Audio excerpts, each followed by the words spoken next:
መደብ መንእሰያት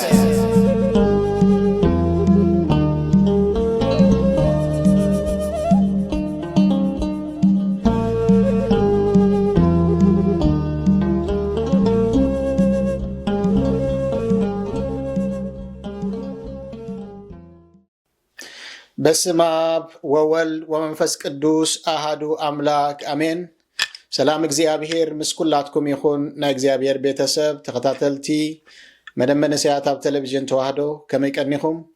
እግዚአብሔር ክሳብዛ ሰዓት እዚኣ እትበፅሕ ሂወትን ትንፋስን ሂቡ ናብዚ ቃሉ ንሰምዓሉ ማኣዲ ክንቀርብ ስለ ዝረዳኣና ክብሪ ንዘለኣለማዊ ቅዱስ ስሙ ይኹን። ከም ፈቃድ እግዚአብሔር ኣምላኽ ኣብዚ መደብ እዚ ብተኸታታሊ ንገለ እዋናት ብሓባር ሓድነት መርኣያ ሕያውነት ዝብል ኣርእስቲ ክንከታተል ኢና። እግዚአብሔር ነዚ ጀሚርናዮ ዘለና ተኸታታሊ ትምህርቲ ክባርኸና ናይ ቅዱስ ፍቃዱ ይኹነልና። ነፍሲ ወከፍኩም ድማ በዚ ሰዓት እዚ እናቐረብኩም ክትከታተሉ ዕድመና ነቕርበልኩም። ክብሪ ንቅዱስ ስሙ ይኹን። ሓድነት መርኣያ ሕያውነት ቀዳማይ ክፋል። ዝኸበርኩም ተኸታተልቲ መደብ መንእሰያት ኣብ ቴሌቪዥን ተዋህዶ ጸጋን ሰላምን ጎይታናን መድሓይናን ኣምላኽናን የሱስ ክርስቶስ ምስ ኩላትኩም ይኹን። ሰናይ ፍቓድ ናይቲ ልዑል ዝኾነ ኣምላኽና ኮይኑ በዚ ጠቒስናያ ዘለና ኣርእስቲ ማለት ሓድነት መርኣያ ሕያውነት፣ ሓድነት ሕጊ ህላውነት ዝብል ኣርእስቲ ክንመሃሃር ክንጀመር ኢና። እዚ ኣርእስቲ እዚ ኣዝዩ ኣገዳሲ ኣርእስቲ ኮይኑ ኢና ንረኽቦ። ካብዚ ለቢስናዮ ዘለና ሰብነት ኣትሒዝካ ክሳብ እቲ ኣብ ዘሎ ጠፈር ዘሎ ኩሉ ፕላኔታት ከዋኽብትን ብሕጊ ሓድነት እዩ ክመሓደር ዝነብር። ሓድነት ኣብ ስድራ ቤት፣ ሓድነት ኣብ ቤተ ክርስቲያን፣ ኣብ ትካላት ሃገራት፣ ፖለቲካውያን ዝኾነ ውድባት፣ ህዝብታት ወዘተ ኣዝዩ ኣገዳሲ ነገር እዩ። ኣብ መንጎ ኣካላትና ዘሎ ሓድነት እንተፈሪሱ ብቕፅበት እዩ ሞት ዘስዕብ። ኣብ ቤተ ክርስቲያን ሓድነት እንተጠፊኡ ድማ እቶም ኣብታ ቤተ ክርስቲያን ዘለው ኣገልገልቲ ይኹኑ ምእመናን መንፈሳዊ ሞት ይሞት እሞ እታ ቤተ ክርስቲያን ትከፋፈል። ኣብ ምድሪ ክፍፀም ዝኽእል ኩሉ ዓይነት ሓጢኣት ድማ ኣብታ ዝፈረሰት ቤተ ክርስቲያን ይስዕርር። ብኻሊእ ሸነኽ ብፖለቲካ ይኹን ብዓሌታዊ ምኽንያት ሓንቲ ሃገር እንተ ክትፈርስ ጀሚራ ሓድነታ ድማ ክፈርስ ጀሚሩ ነውግእ ሓድሕድ ተምርሕ እሞ ኣዝዩ ብዙሕ ዕንወት ድማ ይኸውን። ኣብ ስድራ ቤት ዘሎ ሓድነት እንተፈሪሱኸ ፍትሕን ምብትታትን ስቃይ ናይቶም ኣብታ ቤት እቲኣ ዝፈረዩ ቆልዑን ዝኸውን። ስለዚ ሓድነቱ ዘጥፈአ ህዝቢ ይኹን ሃገር፣ ሓድነታ ዘጥፈአት ቤተ ክርስቲያን ትኹን ስድራ ቤት ባዕላ ንባዕላ ንዕንወታ ዝተዓጥቀት ኮይና ትርከብ። ስለዚ ድማ ኢና ከምዛ ቅድማ ኣቢልና ክንጠቕሶ ዝፀናሕና እዚ ርእስቲ እዚ ሕጊ ህላውነት እዩ፣ መርኣያ ናይ ህያውነት እዩ እንብሎ ዘለና። ሓድነት ሕጊ ህላውነት መርኣያ ህያውነት እዩ። ሓድነት ንኩሉ ፍጥረት ኣዝዩ ኣገዳሲ ዝገብሮ ድማ እቲ ኣብ ቅድስቲ ስላሴ ዘሎ ፅኑዕ ዝኾነ ሓድነት ኮይኑ ኢና ንረኽቦ። ኣብ እግዚኣብሔር ኣብቲ ፈጣሪ ዘየሎ ሰናይ ነገር ኣብቲ ፍጥረት ክህሉ ፈፂሙ ይክእልን እዩ። ናይ ፍጥረት እቲ ዘለዓለ ተልእኾ እንታይ ኢልና ክንሓትት እንተፈቲና ነቲ ዝፈጠሮ ኣምላኽ ምንፅብራቕ ንሓድነት ስላሴ ምንፅብራቕ ኮይኑ ዝርከብ። ስለዚ ሓድነትካ ምፍራስ ማለት ወይ ምልሕላሕ ማለት ኣብ ልዕሊ እቲ ዝፈጠረካ ኣምላኽ ኣብ ቅድስቲ ስላሴ ክፍፀም ዝኽእል እቲ ዝዓበየ በደል ኮይኑ ዝርከብ። ኣብ ዝሓለፉ ብዙሕ ዘበናት ዓመታት ንስላሴ ዝኽሕዱ ንሓድነት ስላሴን ምስጢር ስላሴን ዝኽሕዱ መናፍቃን ተላዒሎም እዮም። ብዙሓት ኣብ ሓድነት ስላሴን ናይ ስላሴ ጽኑዕ ዝኾነ እምነት ዘለዎም ንጥብቅነት ስላሴ ዝቆሙ ሰባት ግና ንሓድነት ናይ ቤተ ክርስቲያን ብምፍራስ ካብቶም ንሓድነት ስላሴ ዝኽሕዱ መናፍቃን ብዝብእስ እምበር ብዘይንእስ መንገዲ ኣብ ልዕሊ እቲ ከንፀባርቅዎ ዝግባእ ኣምላኽ ወይ ከዓ ስላሴ በደል ከም ዝፈጸሙ ፍሉጥ እዩ። ካብ ጸላኢ ኮይኑ ከፍርሰካ ዝጋደል ንላዕሊ እቲ ፈታዊ መሲሉ ከፍርሰካ ዝኽእል ጸላኢ እዩ ዝኸፍአ። ካብቲ ብቓላት ከፍርሰካ ዝጋደል ጸላኢ ንላዕሊ ድማ እቲ ብግብሪ ዘፍርሰካ ዝበኣሰ ሓደገኛ ጸላኢ እዩ ዝኸውን።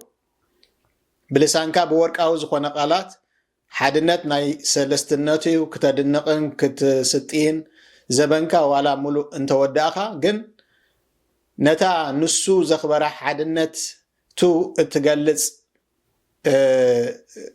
ቤተ ክርስቲያን ድማ እትጽየፍ ንምስሊ ኣርኣይኡ እትሕሰም ኮንካ እንተተረኺብካ ብናይ መልክዕ ብናይ መዐቀኒ ኢኻ ንስላሴ ኣምን ኣፍቅር እድንቐ ክትብል ትኽእል። እቲ ናይ ብሓቂ ንስላሴ ዝኣምንን ዘድንቕን ሰብ ነቲ ምስ ሰባት ዘለዎ ሓድነት ናብ ደረጃ ሓድነት ስላሴ ክዕቢኡ ክጋደል ዝርከብ። ብኣንጻሩ እቲ ንስላሴን ንሓድነት ስድራ ቤቱ ንህዝቡ ንቤተ ክርስቲያኑ ከፍርስ ዝጋደል ሰብ ድማ ነቲ ምስ ሰባት ዘለዎ ስጋዊ ይኹን መንፈሳዊ ሓድነት ጥራሕ ዘይኮነ ዋላ ንስላሴ ከመቓቐልን ሓድነቶም ከፍርስን እዩ ዝጋደል።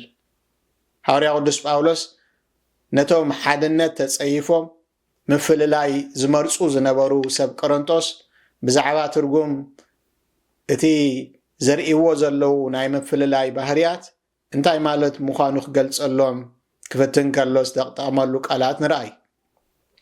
ነፍሲ ወከፍኩም ኣነ ናይ ጳውሎስ እየ፣ ኣነ ስባ ናይ ኣጵሎስ፣ ኣነ ናይ ኬፋ፣ ኣነስ ናይ ክርስቶስ እየ ከምትብሉ ሰሚዐ ኣለኹ ማለት እዩ። ክርስቶስ ዶ ተመቒሉ እዩ ይብሎም? ወይስ ጳውሎስ ዶ ተሰቒልልኩም እዩ?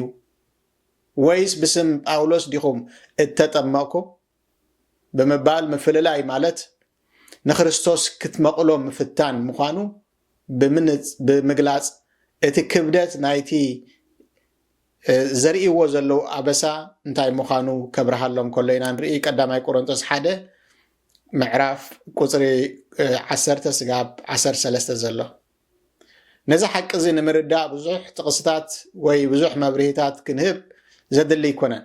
ምክንያቱ ሓንቲ ቤተ ክርስቲያን ኣብ 4-5 ጉጅለታት እንተተኸፋፈላት ነፍሲ ወከፍ ድማ ኣነ እየ ቅኑዕ ኣነ እየ ናይ ኣምላኽ ዝብል እምነት እንተለዎ ኣምላኽ ናይ መኖም እዩ ክኸውን እግዚኣብሔር ቅኑዕ መን ምዃኑ ስለ ዝፈልጥ ምስ መን ከም ዝኸውን እግዚኣብሔር ጽቡቕ ገይሩ ዝፈልጥ ስለ ዝኾነ ብዛዕባ ናይ ኣምላኽ ነገር ዘማቲ የብሉን።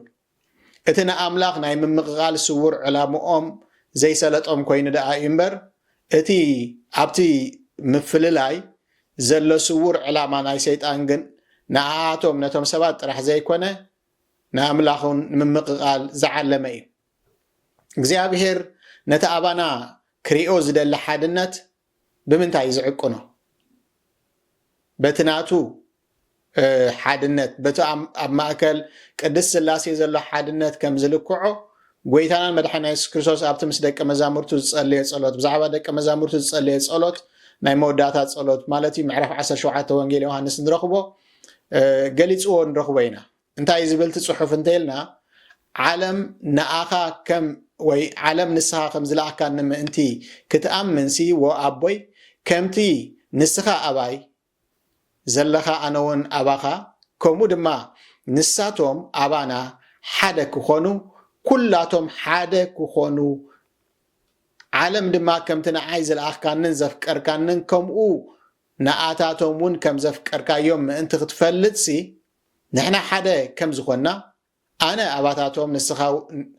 ኣባታቶም ንስኻውን ኣባይ ሓደ ምእንቲ ክኾኑ ኣነ ነቲ ዝሃብካኒ ክብሪ ሃብክዎም ይብል ወንጌል ዮሃንስ 17:23 ስጋብ 21 ስጋብ 23 ዘሎ ጥቕሲ ጎይታ ናብዚ ጸሎት እዚ ኣብሪሁ ገሊጽዎ ከም ዘሎ ብዓይነቱ ብዕቤቱ ኮነ ብዘላቕነቱ ከምቲ ናይ ስላሴ ዝበለ ሓድነት ክህልወና ከም ዝደሊ እዩ ኣብ ሓድነትና ፍጹምነት እምበር ጉድለት ክህሉ ኣይደልን እዩ ጎይታ ምክንያቱ ሓድነት ስላሴ ፍጹም ስለ ዝኾነ ሓድነትና ድማ ነጸብራቕ ናይ ሓድነት ስላሴ ክኸውን እዩ ጎይታ ፈቂዱ ስለዚ ሓደ ምህላውናን ዘይምህላውናን ክንምርምር ከለና ብኣምላኻዊ እምበር ብሰብኣዊ ረቑሒ ፈጺምና ክንመዝኖ ኣይግባአናኒ ማለት እዩ ምክንያቱ ሰብኣዊ ዝኾነ መለክዒታት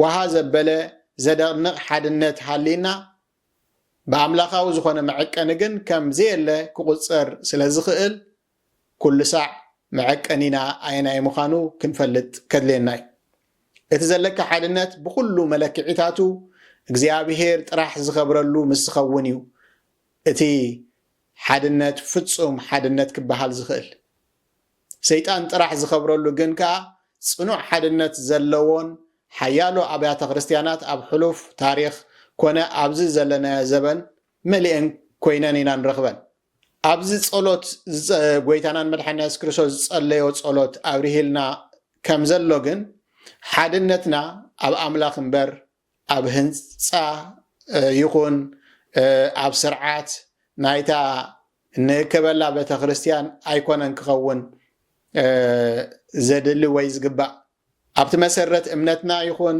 ስርዓት ናይ ሕግታት ናይታ እነምልኸላ ቤተ ክርስቲያን ክንድፍረ ኣድሪ ተኣክል ፍልሊ ዘይብልና ሰባት ኮይና ኣብ ንሓድሕድና ብፅልኢ ይኹን ብህልኽ ብቕንዕን ውድድርን ቂምታን ዝመላኣና እንተኮይና ሓድነት ዝበሃል ፈጺሙ ዘይብልና ምዃኑ ኢና ርእስና ነቃልዕ ዘለና እቲ ስርዓት ደኣዩ ከም መፅዓን ጠሚሩ ሒዝና ዘሎ እምበር ልባዊ ሓድነት ዘይብልና ኢና ንኸውን ካብ ጠስሚ ብዝለዝብ ቃላትን ልሳንን ክንዛረብ ንርከብ ልብና ግና ንምውጋእ ዝተመሰተ ሰይፊ ዝተዓጥቀ መድሎ ክረክብ ከሎ ድማ ክወግእ ዝፅበ ዘሎ እዩ ዝኸውን ጎይታ ኣባና ሓደ ክኾኑ ከም ዝበለ ግን እቶም ሓድነቶም ኣብ ኣምላኽ ዝኾነ ብስርዓት ተጠሚሮም ዘይኮነስ ብፍቕሪ ተሓቋቂፎም እዮም ዝነብሩ እቶም ሓድነቶም ኣብ ኣምላኽ ዝኾነ በቲ ጎይታ ዝጸለዮ ጸሎት መሰረት ነዚ ስዕብ ሓቅታት ከንጸባርቑ እዮም ዝርከቡ ቀዳማይ ኣብ ኣካላት ስላሴ ዘሎ ሓድነታዊ ፍቕሪ ንዓለም የግህዱላ ምክንያቱ ጎይታ ዓለም ንስኻ ከም ዝለኣኽካንን ከም ዘፍቀርካንን ምእንቲ ክትፈልጥን ክትኣምንንሲ ኢሉሎ እቲ ካልኣይ ድማ ኣምላኽ ንኣታቶም እውን ከም ዘፍቀሮም ንዓለም የግህዱላ ምክንያቱ ዓለም ንኣታቶም እውን ከም ዘፍቀርካዮም ምእንቲ ክትፈልጥሲ ክብል ከሎ ኢና ንርኢ ኣምላኽ ከም ዘፍቀረና በቲ ፍጹም ሓድነትና ኣቢልና ኢና ክነፍልጣ እንኽእል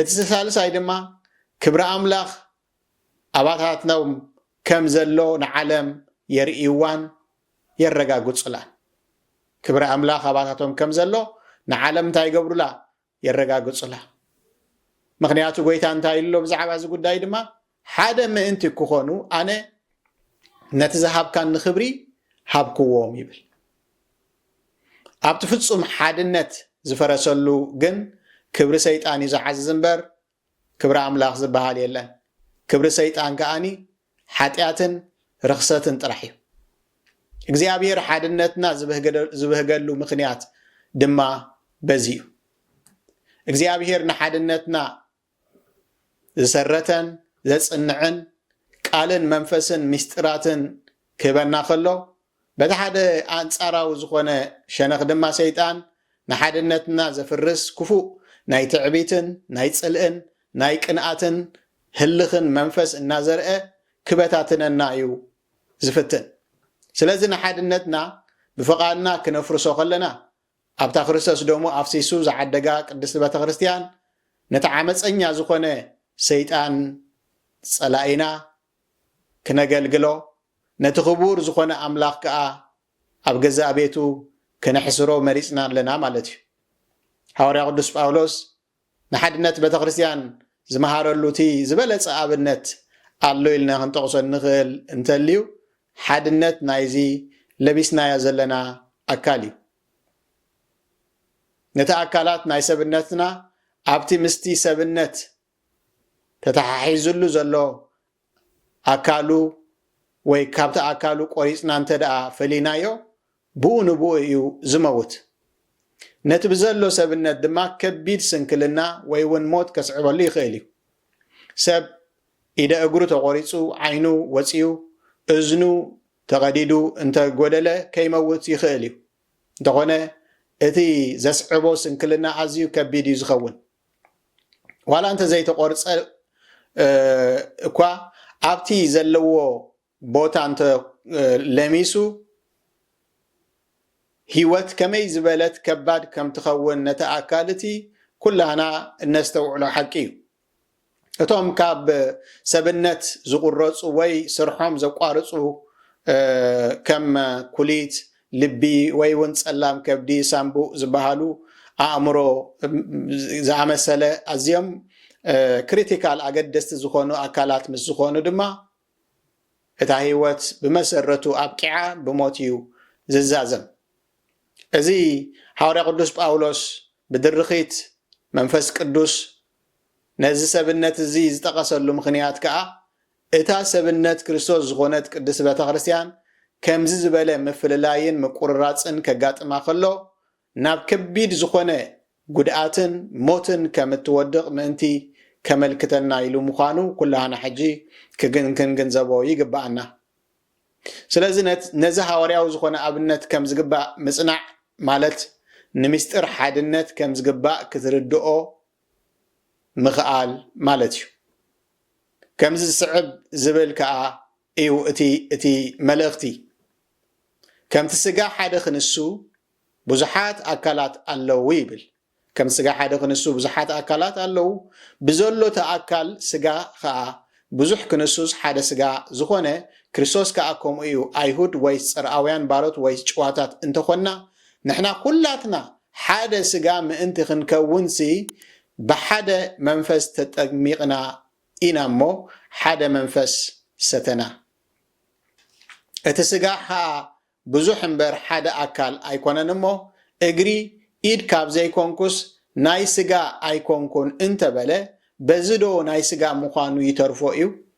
እዝኒ ድማ ዓይኒ ካብ ዘይኮንኩስ ናይ ስጋ ኣይኮንኩን እንተበለት በዚ ዶ ናይ ስጋ ምዃና ይተርፍ እዩ። ብዘሎ እቲ ስጋ ኩሉ ዓይኒ እንተዝኸውን ደኣ ምስማዕ ኣበይ ምተረኽበ? እቲ ስጋ ኩለንተንኡ ምስማዕ እንተዝኸውንከ ምሽታት ኣበይ ምተረኽበ? ሕጂ ግና ኣምላኽ ንሱ ከም ዝደለዮ ገይሩ ነቲ ኣካላት ንነፍስ ወከፍ ኣብቲ ስጋ ሰርዖ።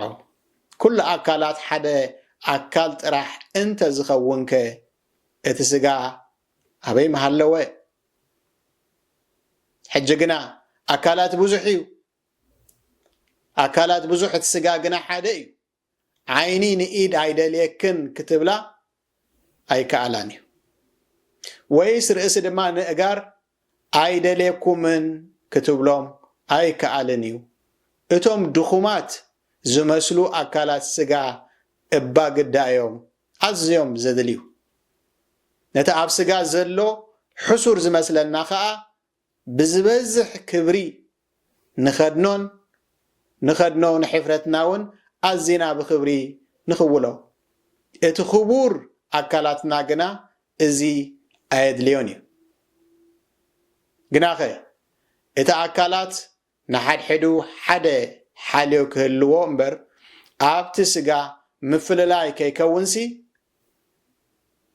ኣምላኽ ነቲ ክብሪ ዝጎደሎ ኣካል ብዝበዝሕ ክብሪ እናሃበ ነቲ ስጋ ኣጋጠሞ ሓደ ኣካል እንተተሰቀ ኩሉ ኣካላት ይስቀ ሓደ ኣካል እንተኸበረ ከዓ ኩሉ ኣካላት ሓቢር እዩ ዝሕጎስ እምበኣርከ ንስኻትኩም ስጋ ክርስቶስ ኢኹም ነፍሲ ወከፍኩም ከዓ በብክፍሉ ኣካላቱ ኢኹም ቀዳማይ ቆሮንጦስ ምዕራፍ 12 ካብ 12 ስጋብ 27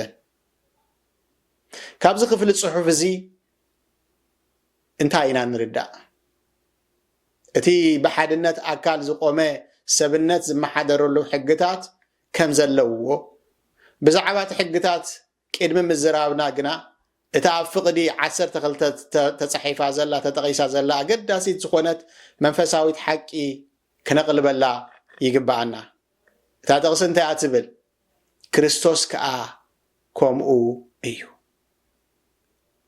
ክርስቶስ ከዓ ከምኡ እዩ እዛ ሓሳብ እዚኣ ኣገዳሲት እያ ክርስቶስ ዝበሃል ዘሎ እቲ ርእሲ ጥራሕ ዘይኮነ እቲ ሰብነት ብምሉኡ ክርስቶስ ተባሂሉ ይፅዋዕ ከም ዘሎ ክነስተብህል ይግባአና እቲ ኣካል ብምሉኡ ክርስቶስ እዩ እዚ መሰረት ሓሳብ እዚ ከም ቤተ ክርስቲያን ኣብ ዘለና ሕብረት ይኹን ከም ውልቀ ሰባት ኣብ ዘለና ማሕበራዊ ይኹን መንፈሳዊ ናብራና ክህልወን ዝህልወና ህይወት ኣዝዩ ኣገዳሲ እዩ ኣነ ስጋ ክርስቶስ ኢላ ዘይተሓስብ ቤተ ክርስቲያንን ከምኡ ኢሉ እውን ዘይሓስብ ውልቀ ሰብ ውልቀ ክርስቲያን ነቲ ክነብሮ ዝግብኦ ክርስቲያናዊ ዝኾነ ህይወት ክነብር ዘይክእል ኮይኑ እዩ ዝርከብ ሓደ ክርስቲያን ኣብዛ ምድሪ እዚኣ ክነብር ከሎ እቲ ለቢስዎ ዘሎ ስጋ ካብ ስጋ ክርስቶስ ዝተፈለየ ከም ዝኾነ ገይሩ ዝሓስብ እንተደኣ ኮይኑ ከምቲ ክርስቶስ ዝደልዮ ገይሩ ክነብር ኣይክእልን እዩ ስለዚ እቲ ቀንዲ መሰረት ዝኾነ ሓሳብ ኣነ ኣካል ክርስቶስ እየ ዝብል ምዃኑ እዩ ማለት እዩ ናይ ኩሉ ኣብዚ ምድሪ እዚ ዘሎ ክርስቲያን ሰብ እቲ ፀገም ኮይኑ ድንረኽቦ ድማኒ እዚ ተሓሳስባ ዘይምህላው እዩ ስለዚ ድማ በዚ ስጋ እዚ ዝደለዮ ዓይነት ጉዕዙይ ዝኾነ ኣበሳ ክፍፅም ዝረኣይ ዘሎ ሰብ እዚ ሓሳብ እዚ ስለ ካብ ኣእምርኡ ስለ ዝረሓቐ እዩ በዚ ዘይናቱ ዝኾነ ክርስቶስ ናይ ክርስቶስ ድማ ዝኾነ ኣካላት ክዝሙ ክምንዝር ብኣፉ ክሕስው ክፀርፍ ክሓሚ ከጉረምርም ብኢዱ ክሰርቕ ክዋቃዕ ክቐትል በእጋሩ ብመንገዲ ረሲኣን ክመላለስ ብዒንቱ ርእዩ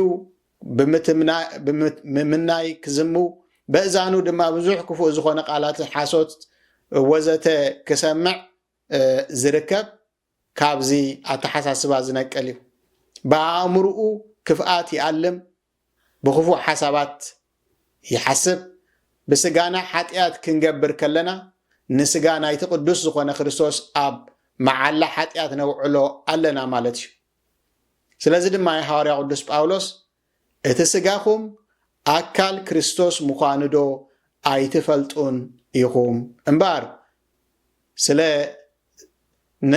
ንኣካል ክርስቶስ ወሲዶ ዶ ኣካል ኣመንዝራ ክገብሮ እያ ኣይፋሉን ብምባል ምስ ኣመንዝራ ዝለገበ ምስ ሓደ ስጋ ምዃኑ ዶ ኣይትፈልጡን ኢኹም እናበለ እቲ ኣካላትና ናይ ክርስቶስ ኣካላት ምዃኑ ክንሓስብን ክንርዳእን ይምህረና ግና ንሕና ብክርስቶስ ክንጸድቕ እናደለና ንርእስና ሓጣኣን ኮይንና ካብ ተረኸብና እምበኣር ክርስቶስ ዶ ኣገልጋሊ ሓጢኣት እዩ ያ ኣይፋሉን ብምባል ድማኒ ክብደት ናይቲ እንፍጽሞ ኣበሳ ክሳብ ክንደይ ዓበይ ከም ዝኾነ ኣግሂዱ ጽሒፍልና ኣሎ እዚ ከምቦ ዝፀናሕኩ ጥቕስታት ቀዳማይ ቆሮንጦስ 6 ካብ 15 ካብ 16 ገላትያ 2:17 እቲ ለቢስናዮ ዘለና ስጋ ናይ ክርስቶስ እምበር ናትና ስለ ዘይኮነ ድማ ክንምንዝር ከለና ነቲ ክርስቶስ ብደሙ ኣንፂሁ ዝዓደጎ ስጋ ኣካል ኣመንዝራ ንገብሮ ከም ዘለና ክንርዳእ